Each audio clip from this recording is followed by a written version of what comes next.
우크라이나 전쟁으로 미국과 대치 국면을 형성하고 있는 러시아 역시 내년에 대통령 선거를 치릅니다. 푸틴 대통령의 5번째 연임이 점쳐지고 있는데요. 지금 모스크바를 연결해 보겠습니다. 조빈나 특파원, 먼저 지난 14일 유럽연합이 우크라이나의 EU 가입 협상 절차를 개시했죠.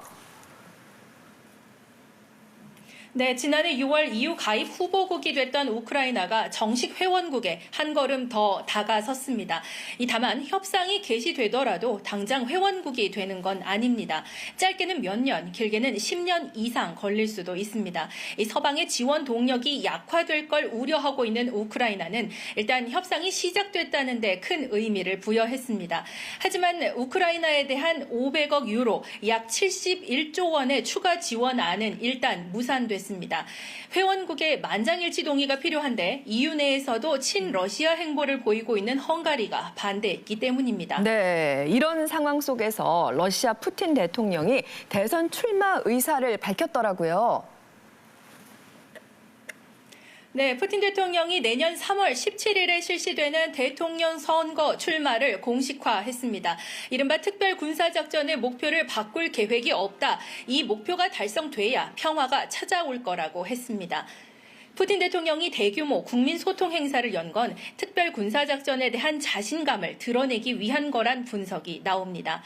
우크라이나 상황은 러시아 대선의 핵심 주제입니다. 대선 전망과 우크라이나 상황에 미칠 영향 짚어봤습니다. 요즘 모스크바의 대형 박람회장에선 특별한 전시가 열리고 있습니다. 러시아 연방 모든 지역의 발전상을 시민들에게 홍보하는 자리입니다. 24년간 집권 중인 푸틴 대통령의 업적이기도 합니다. 지역 전시관 중 한 곳에 들어가 봤습니다. 돈바스로 불리는 도네츠크 지역입니다. 러시아로 돌아온 돈바스의 부흥이 빠르게 진행되고 있다는 문구가 눈에 띕니다. Поскольку наш край славится угледобычей, у нас сделан на этом акцент. У нас имитация угольный шар. 역시 이 전시회에 참여하고 있는 자포리자와 헤르손 등 우크라이나 동남부 4개 주는 지난해 10월 러시아와 합병했습니다. 러시아가 우크라이나에 대한 이른바 특별 군사작전을 시작한 지 8개월 만이었습니다. Потом, спустя более 30 лет, нашли свою голову в России. 대선 출마를 선언한 푸틴 대통령은 지난해엔 건너뛰었던 국민과의 대화도 열었습니다. 접수된 질문 200만 개 중 가장 비중이 높았던 주제는 특별 군사작전이었습니다. 푸틴 대통령은 우크라이나를 비군사화하고 중립적 지위로 만드는 목표가 달성되지 않는 한 멈추지 않을 것임을 분명히 했습니다. Мир будет тогда, когда мы достигнем своих целей. Теперь, что касается демилитаризации. Не хотят договариваться. Что ж, мы тогда вынуждены принимать другие, в том числе военные меры. 거의 모든 전선에서 상황이 개선되고 있고 추가 동원령도 필요하지 않다며 승리를 자신했습니다. Но эта халява когда-то может и закончиться. И, судя по всему, так и заканчивается помаленьку. 푸틴 대통령은 4시간 동안 쉬지 않고 질문에 자신 있게 답하는 모습을 보였는데 러시아를 계속 이끌 적임자임을 강조하려 했다는 평가가 나옵니다. 푸틴 대통령은 무소속으로 출마한 2018년 선거에서 8명의 후보 가운데 압도적인 득표율로 당선됐습니다. 2위 러시아 공산당 후보와 격차는 상당히 컸습니다. 이번 선거에서도 다수가 출마할 걸로 예상되지만 마땅한 도전자는 없습니다. Все остальные политические силы, кроме партии власти, выполняют роль поддержки. Мы, в том числе в ходе этой избирательной кампании, постараемся максимально подвигнуть власть к изменению курса, отхода от либерально-монетаристской политики. 최근 러시아 기관의 여론조사에서 푸틴 대통령의 지지율은 80%에 육박하는 것으로 나왔습니다. Путин объявил СВО, и он ее должен закончить. И люди боятся, что если Путин не выдвинется, он как бы бросит людей в этой ситуации, такую, да, воюющую Россию, которая непонятно, как тогда справиться без него. 30년 집권을 바라보는 푸틴 대통령은 내년 예산의 40%를 국방, 보안 지출로 배정했습니다. 모스크바 곳곳에선 이렇게 자원 입대자를 모집하는 광고를 쉽게 볼 수 있습니다.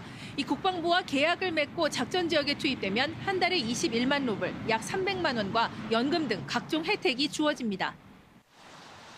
Ну, набор на контрактную службу всегда был, всегда существует и сейчас идет.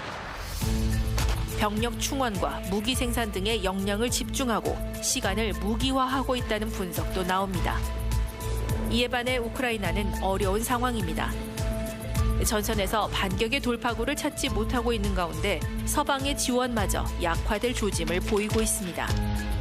젤렌스키 대통령은 미국에 이어 북유럽 5개국, 독일을 잇따라 방문하며 지원 연대를 호소했습니다. Через велику кількість застосування ворогом дронів, через велику кількість застосування ракет, включаючи балістику тощо. І тому зимова війна, вона 22개월째 이어지고 있는 우크라이나 사태. 협상을 시작해야 한다는 목소리도 나오지만 러시아와 우크라이나 모두 지금은 받아들일 수 없는 선택지입니다.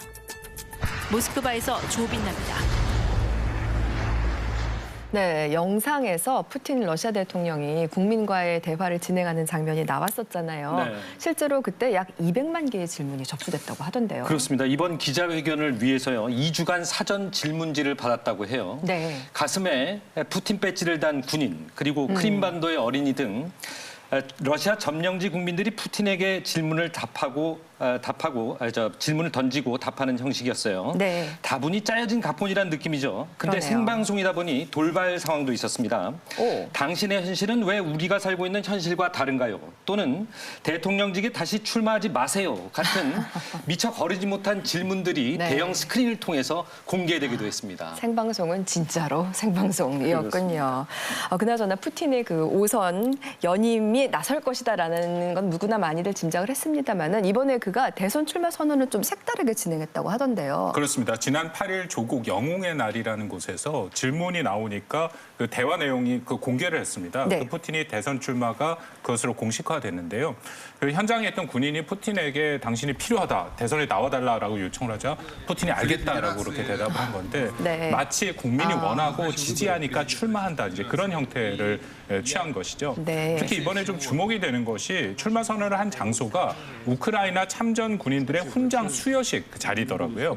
또 출마를 권한 사람은 러시아가 불법 강제 병합한 우크라이나 동부의 그 도네츠크 지역의 지휘관이었습니다. 우크라이나. 그렇습니다. 그러니까 국민들에게 우크라이나 전쟁은 정당한 전쟁이고 이 전쟁을 승리로 이끌 수 있는 것은 푸틴밖에 없다. 이제 그런 메시지를 전달하고 싶었던 것이죠. 대선 로고도 인상적이었어요. 네. V자 모양인데요. 중앙 선관위가 공개할 거 보면은요. V 모양의 네. 빨강, 파랑, 하양, 러시아 국기 3색으로 만들어져 있는 V자입니다. 그러네요. V자는 Z자와 함께 러시아군을 상징하는 알파벳입니다.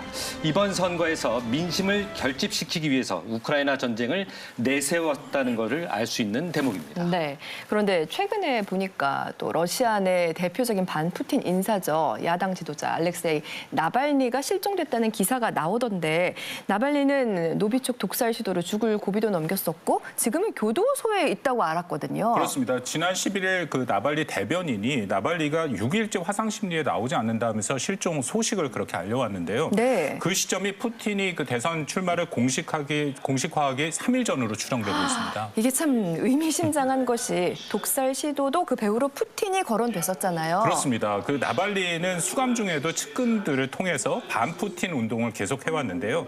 최근에 보면 지금 나옵니다만 러시아 주요 도시마다 새해 복 많이 받으세요. 그런 문구가 적힌 광고판을 세웠는데요. 이 광고판. 예, 하단 QR 코드를 촬영하면 나발리의 반푸틴 운동 사이트로 바로 접속이 됩니다. 그래서 예. 광고판을 철거해버렸거든요. 그랬군요. 그렇다 보니까 외신들은 푸틴이 본격적인 선거운동하기 전에 이 나발리 세력을 무력화하려고 하는 것이다. 네. 그런 판단들을 내놓고 있습니다. 네, 사라진 나발니의 행방도 잘 살펴봐야겠습니다.